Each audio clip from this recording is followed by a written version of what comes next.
Vamos a continuar, vamos a estar en el capítulo 6 del libro de Isaías y vamos a estar ahora viendo el llamamiento de Isaías. Ahora, interesantemente, el llamamiento de Isaías se inicia con la historia de otro hombre, que es Uzías, y vamos a leer brevemente un poco de su historia en Segunda de Crónicas, capítulo 26. Entonces, dice Isaías, capítulo 6, versículo 1, en el año que murió el rey Uzías. Entonces, esta historia se desarrolla en el mismo año que murió el rey Uzías. El rey Uzías fue un rey que hizo cosas bastante interesantes. Inicia su reinado muy joven. Dice que el pueblo lo puso por rey. Y dentro de las cosas que nos dice la palabra en Segunda de Crónicas que él hizo es que siguió a Dios, siguió los caminos de su padre, construyó varias cosas, hizo muchísimas cosas a favor del pueblo. Y la cuarta transformación se le queda corta a lo que hizo Uzías, ¿no? Hizo muchísimas cosas y dentro de esas unas que me llamaron la atención, dice que inventó las catapultas, lo que conocemos hoy como ballestas, y si ustedes checan cuándo fue la invención de estas cosas, menciona que fueron más o menos alrededor del 300 después de Cristo, y Uzías estuvo en el periodo de 800 antes de Cristo. Entonces, las invenciones de Uzías fueron anteriores a lo que se concibe como la invención de estos artículos de guerra. Entonces hizo muchísimas cosas el rey Uzías, fue un gran rey, reinó durante 52 años. Pero, y existe un pero en esta historia, y quiero que lo leamos en el capítulo 26 de Segunda de Crónicas.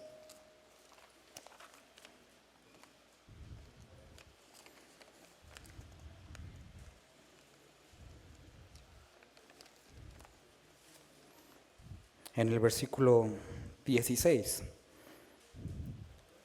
mas cuando ya era fuerte, su corazón se enalteció para su ruina, porque se rebeló contra Jehová, su Dios, entrando en el templo de Jehová para quemar incienso en el altar de incienso. Entonces dice que Uzías, sintiéndose fuerte, sintiéndose realizado como rey, dice que se enalteció en su propio corazón. Y cuando nosotros leemos las primeras palabras del versículo 1 del capítulo 6 de Isaías, dice en el año que murió el rey Uzías, y podríamos imaginarnos cómo se siente el profeta Isaías. ¿Cómo tan bueno? ¿Cómo es que alguien como pudo caer? Y no sé si te has sentido así últimamente con noticia tras noticia de personas que estaban en el ministerio, hombres que a lo mejor tú y yo conocíamos, que estaban caminando con Dios. Y tú dices, ¿cómo él? ¿En qué momento un hombre con sus características podía caer? Noticias como pastores que se suicidan, pastores que caen en adulterio, hombres y mujeres que servían a Dios, ya no están. Y algo que comento todos los diciembres en la fiesta de Año Nuevo o de diciembre en la iglesia es que algo que me entristece al llegar a esas fechas es cuando volteo a ver a la congregación y veo que uno o dos que antes estaban, ya no están. Y qué padre que sería porque están sirviendo en otro lugar, pero no, algunos regresan atrás. Y dice que Uzías, cuando se sentía fuerte, y esto es algo de lo que los hombres pecamos constantemente, el sentirnos fuertes, el sentirnos que sabemos hacer las cosas, esta falsa ilusión del control, en el que queremos controlar algo que no podemos. Y la palabra nos lo dice claro, que antes de la caída está la soberbia y antes del quebranto la altivez de espíritu. Y esto es lo que estaba viviendo Usías. Y es algo muy importante a notar cuando estamos hablando acerca de Dios llamando al hombre para servirle, que existe un riesgo, un gran riesgo, cuando no se cumple una circunstancia que vamos a estar viendo más adelante. La caída de un hombre. Era un hombre grande. No, estás en esta situación hoy, en la que te estás sintiendo fuerte, en la que te sientes que has progresado, en la que sientes que ya conoces suficiente de Dios.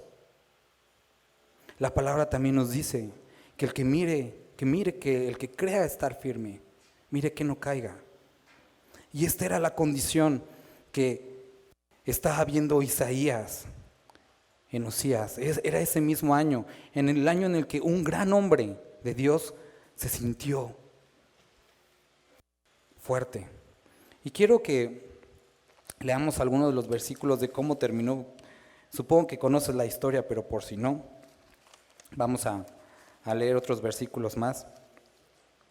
Dice que se rebeló contra Jehová, su Dios, entrando en el templo de Jehová para quemar incienso en el altar del incienso.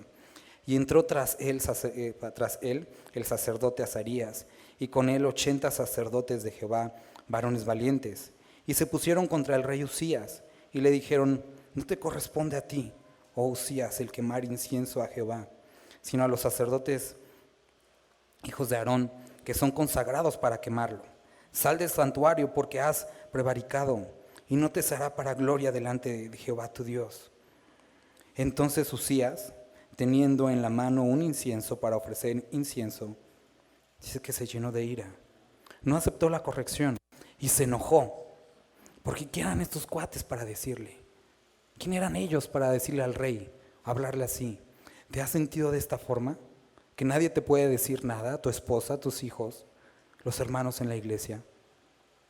No hay quien te pueda decir, porque tú sabes, porque tú has vivido, porque tú conoces. Dice que se enojó. Y en ese momento,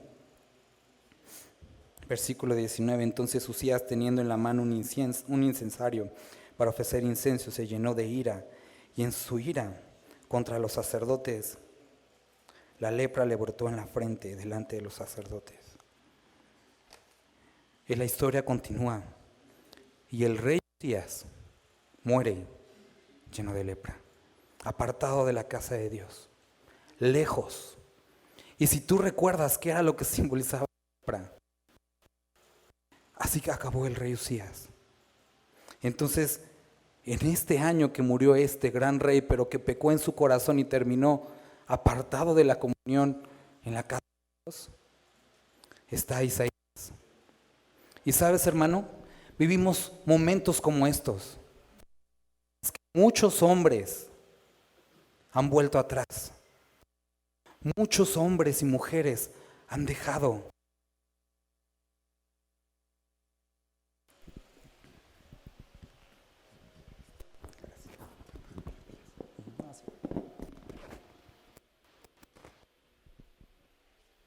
Han dejado el cristianismo y se han vuelto atrás. Y tú tienes dos opciones. Y eran las opciones que tenía el rey, que tenía Isaías. Una, ver su ejemplo y decir, no está tan mal. No pasa nada si de repente caigo. Porque eso es lo que creen muchas personas el día de hoy, que no está tan mal. Y no sé si tú te estás dando estas concesiones el día de hoy como un hombre que conoce a Dios o dice conocer a Dios. Pero ¿sabes qué? Si tú te empiezas a dar este tipo de concesiones, puede ser que en algunos años te veas así, apartado de la comunión. O está la otra opción. ¿Qué es lo que nos dice Colosenses?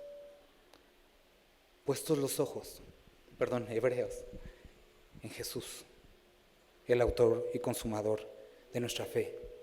Dice el libro también de Colosenses, que si pues habéis resucitado con Cristo, Poned los ojos en las cosas de arriba. ¿Qué tipo de ejemplos estás siguiendo? ¿Dónde están tus ojos? ¿En la palabra de Dios? ¿O estás siendo impresionado por todas estas cosas raras en las iglesias? Que lo que siguen es la moda, un tipo de pantalones, escenarios que nada aprovechan. ¿En dónde están tus ojos el día de hoy como hombre? ¿Qué es lo que tú estás buscando? En el año que murió el rey Usías, vamos al libro de Isaías. En el año que murió el rey Usías, esto es aquí donde Isaías tenía sus ojos. Vi yo al Señor sentado sobre su trono, sobre un trono alto y sublime. ¿Y qué dice?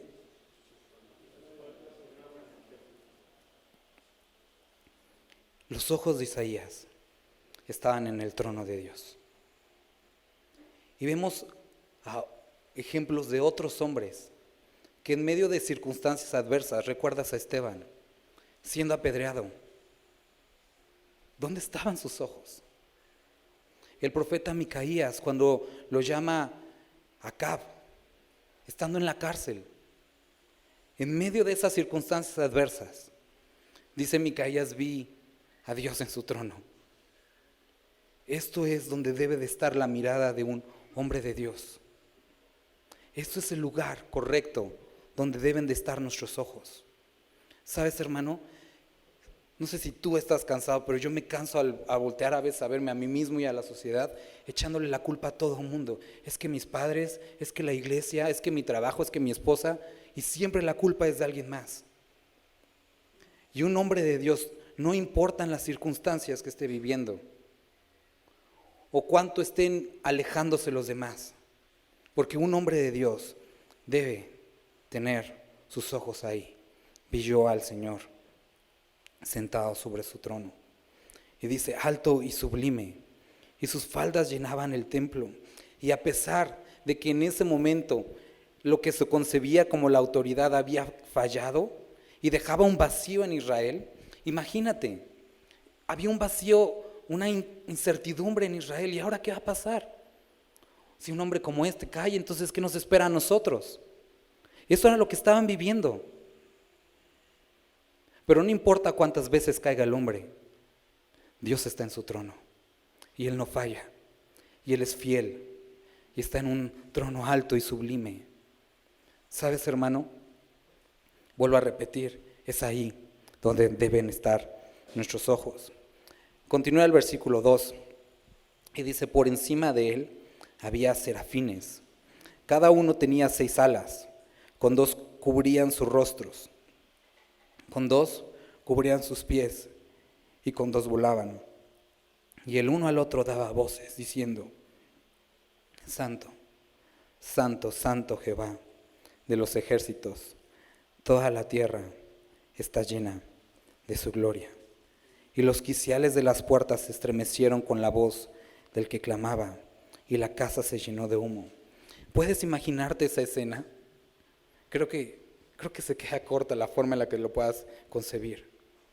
Pero entonces, lo que estamos viendo aquí es que Isaías ve a estos seres. Y Isaías sabía de esto.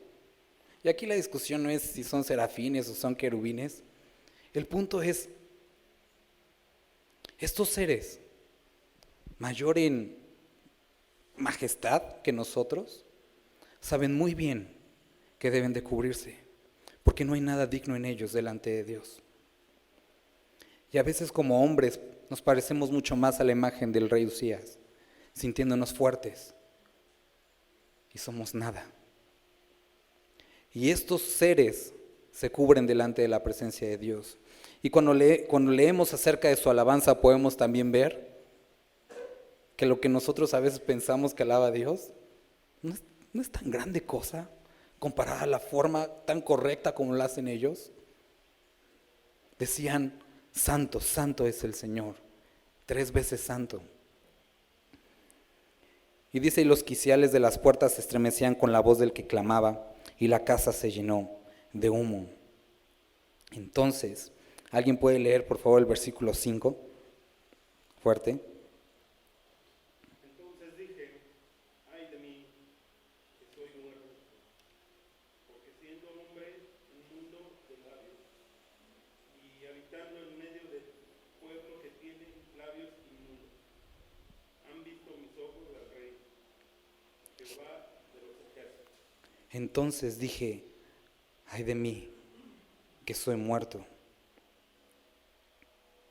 El ver a Dios, el experimentar su presencia, lo que debe de producir o lo que produce en el hombre, no es sentirse bien consigo mismo, es sentirte nada. Y hermano, muestra alejado de Dios era la actitud que tenía. Porque si tú estás caminando delante de Dios, te hace tener perspectiva de quién eres delante de Él y lo que es tu caminar. Esto es lo que produjo la experiencia con Dios en la vida de Isaías. Ay de mí que soy muerto. Mi alabanza no es tan buena como la de ellos. No soy nada delante de este gran Dios. ¿Y qué hacemos nosotros sintiéndonos algo? Sintiéndonos que podemos. ¿Qué somos nosotros delante de este gran Dios? Y vuelvo a repetir lo que dice Isaías, ay de mí que soy hombre muerto, porque siendo hombre inmundo de labios y habitando en medio de pueblo que tiene labios inmundos, han visto mis ojos al Rey, Jehová de los ejércitos. Y esto es lo que hace la palabra de Dios, vuelvo a repetir. Te hace ver quién eres tú, te hace reconocer tu condición delante de Dios y te lleva a este tipo de circunstancias, es decir, lo único que merezco, lo único que debería seguir para mí es la muerte. Eso es lo único, porque mis ojos han visto al Rey de Gloria. Y estaba ahí Isaías, enfrente de toda esta revelación.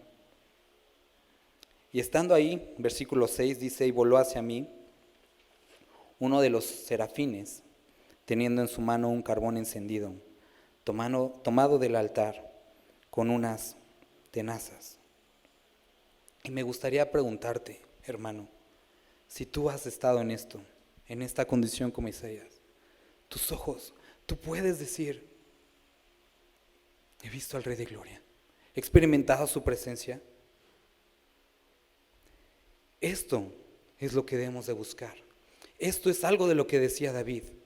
Una cosa he demandado y esto buscaré. Esto era lo que él anhelaba. Esto era lo que él quería. ¿Cuál es tu petición delante de Dios? ¿Por qué has estado llorando durante estos meses, años? ¿Anhela su presencia? Esto es lo que quería Moisés. Moisés decía, quiero verte. Si tú no vas, no nos lleves a otro lugar. Pero queremos estar donde tú estás. Y sabes, no sé si tú puedes decir, hermano, mis ojos han visto al Rey de Gloria. Ahora, no se trata únicamente de una experiencia, porque esto sucede muchísimo en muchas iglesias. Personas que se emocionan, que incluso se caen. ¿Y eso en qué ha cambiado tu vida? Podemos ver el ejemplo del rey Salomón. Dios le recrimina a Salomón y le dice, en 2 veces me he manifestado a ti. 2 veces. El rey Acab vio descender fuego y consumir a los profetas. Y ahí vemos a Elías un poco frustrado, porque dijo, no, pues ahora sí, yo creo que viendo esto sí se corrige el rey Acab. Y nada. Jezabel, y nada. ¿Qué necesitas? ¿Necesita Dios estarte asombrando cada rato para que respondas? Y creo que muestra de que has tenido una experiencia con Dios, puede ser que estés aquí por eso. Pero ¿qué necesitas para poder realmente responder al llamado de Dios? O como dice Romanos capítulo 3, ¿o es que menosprecias las riquezas de su gloria? Porque esto es en la condición que cayó el rey Usías, que viendo quién era él, experimentando, saboreando su presencia, volvió atrás.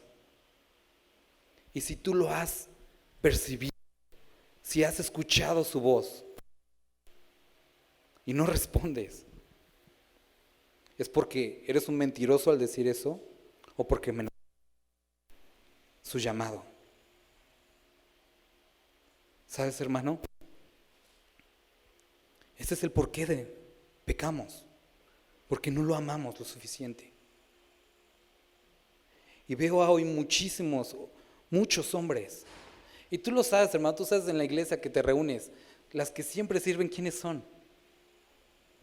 ¿Quiénes son?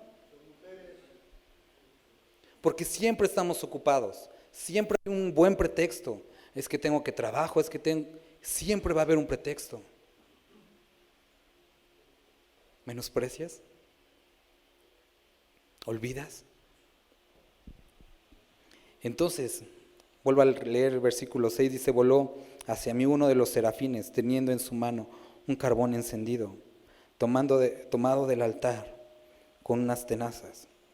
No sé qué se habrá imaginado Isaías cuando vio al ángel viniendo con el carbón,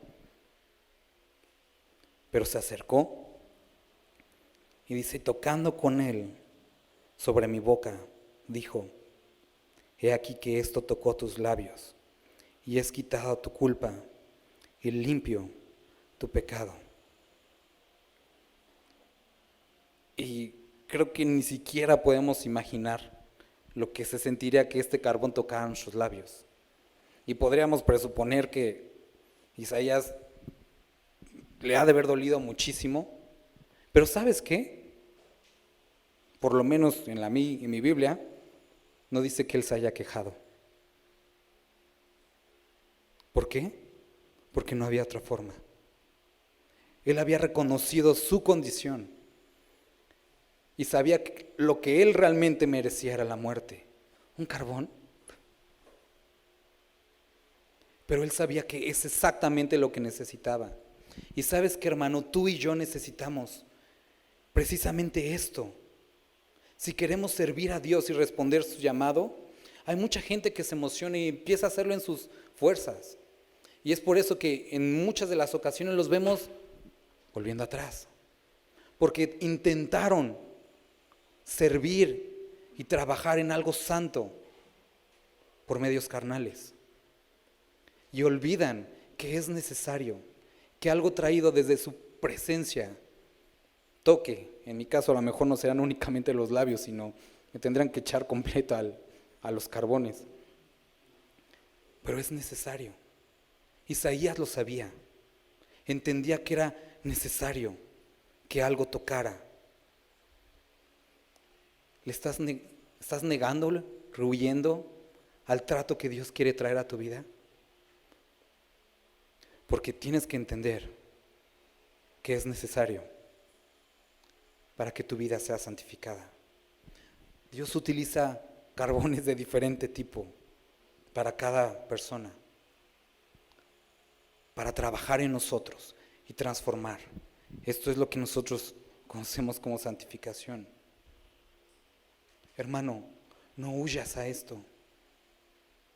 Y creo que tú sabes exactamente de lo que te estoy hablando. En algunos de nosotros Dios ha empezado. En algunos, así como cuando le estamos dando de comer a los niños, estamos tratando de esquivarlo. Pero es necesario. Porque después podemos escuchar estas hermosas palabras. Es quitada tu culpa y limpio tu pecado. Y ese peso y esa carga la llevó nuestro Señor en la cruz del Calvario. Y sabemos que por su gracia es que estamos el día de hoy aquí. Pero aún así, Dios sigue trabajando en nuestras vidas. y necesitamos ser hechos aptos por Él para este servicio. Pablo, después de algunos años, decía, me tuvo por fiel y aquí estoy. Él reconocía que no era algo de él, todo se lo debía a Cristo. Y es esto el proceso que nosotros necesitamos pasar, hermanos. Continúa leyendo. Vuelvo a leer el 7, dice, y tocando con él sobre mi boca, dijo, he aquí que esto tocó tus labios y es quitada tu culpa y limpio tu pecado. Versículo 8. Después, ¿qué dice, hermano? La escuchó. Y perdón, hermano, fue capacitado para entender exactamente qué era lo que tenía que hacer. Entendió, pudo estar atento a esto. Y vuelvo a leer, dice, después oí la voz del Señor que decía, ¿a quién enviaré? ¿Y quién irá por nosotros? Entonces respondí. ¿Y sabes, hermano? Dios sigue hablando de esto. Todos hemos escuchado una y otra vez este versículo y casi es obligatorio cuando nos habla de misiones, que la mies es mucha y poco los obreros. Y todos decimos, ay sí, qué triste, ojalá alguien vaya. Pero ¿cómo vas a ir? ¿Cómo vas a responder al llamado? Si sigues con tus pretextos de trabajo, familia, esto, lo otro. ¿Hay algo más aparte de esto?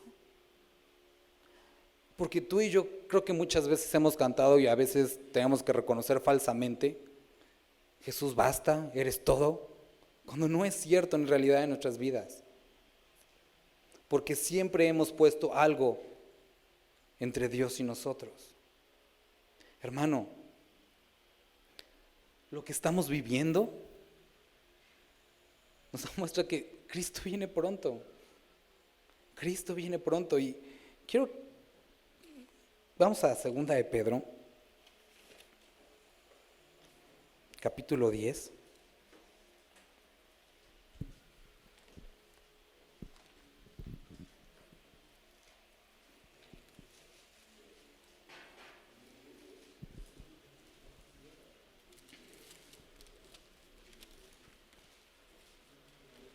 Perdón, 2 de Pedro, capítulo 3, versículo 10.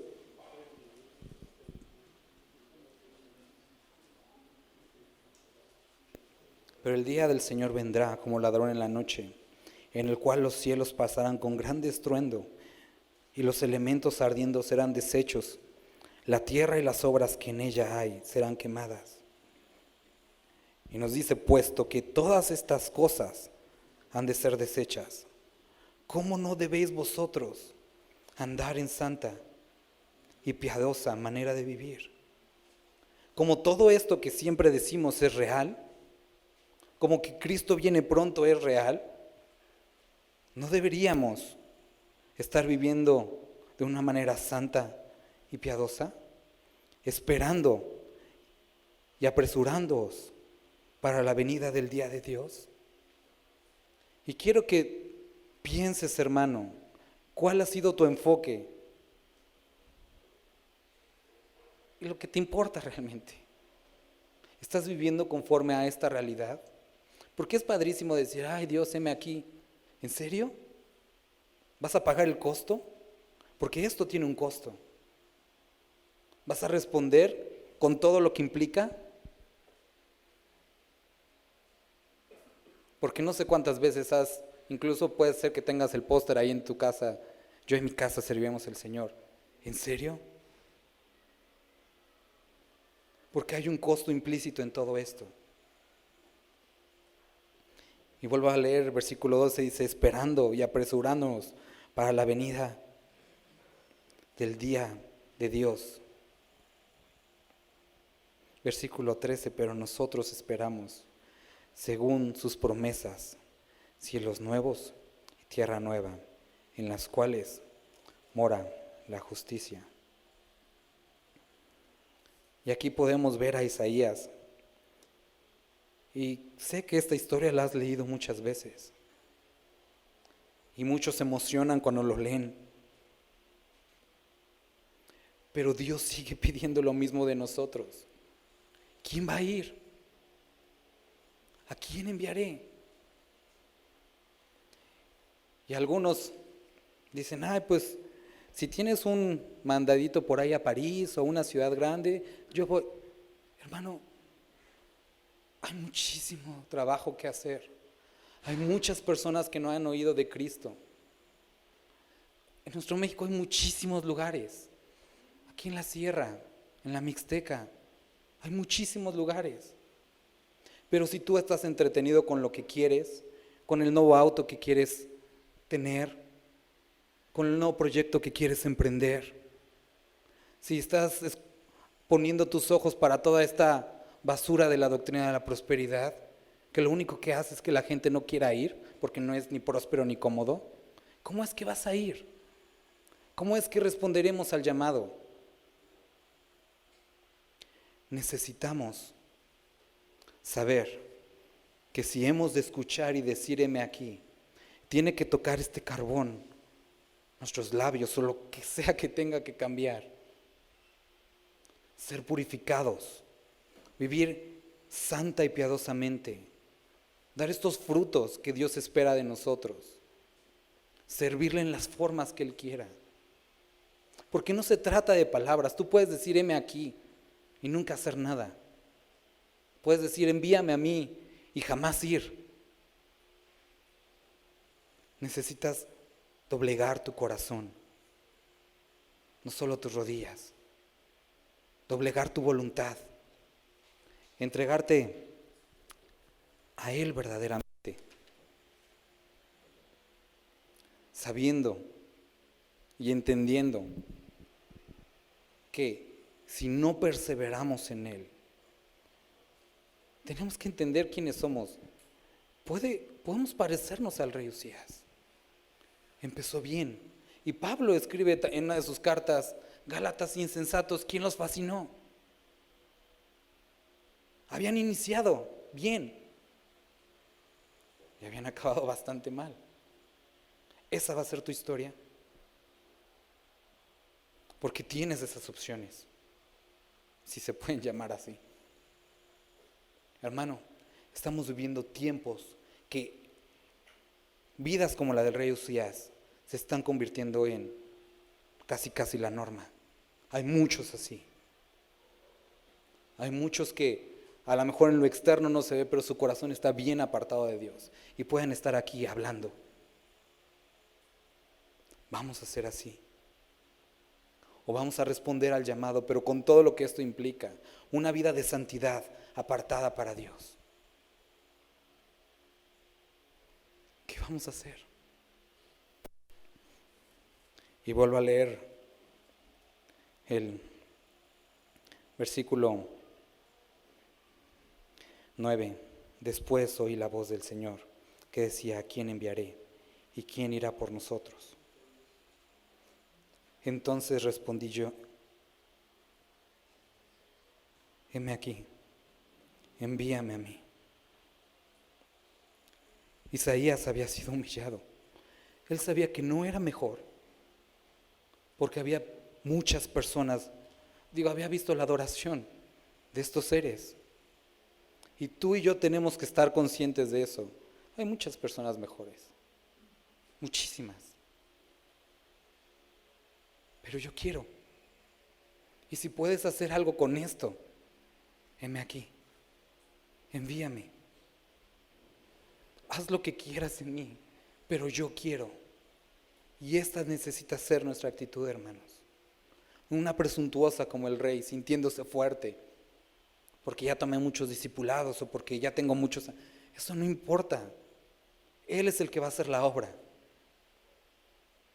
Hermano, con esto termino. Necesitamos entender que es Él el que hace la obra. Todos nos hemos llenado la boca con nosotros predicamos a Cristo crucificado y muchas veces estamos tratando de promovernos a nosotros mismos. ¿Sabes? Se trata de Él, es Él. Y esto necesitamos entender como hombres, porque es algo triste que constantemente estamos sintiéndonos fuertes, siendo nada. Y tiene que llegar momentos en los que Dios pone estos aguijones de nuestra carne para recordarnos, hey, acuérdate, ¿de quién se trata? Despierta. Y si te has sentido como Isaías en medio de este mundo con muchos hombres cayendo, pon tus ojos en el Señor. Despójate de todo peso de pecado y prosigamos a la meta. Vamos a orar. Padre, gracias por tu palabra. Te necesitamos, Señor. Dios, entendiendo lo que significa, trata con nosotros. Transfórmanos. Queremos, si de alguna forma puede decirse, ser útiles para ti y servirte con integridad de corazón. Te bendecimos, Dios. Amén.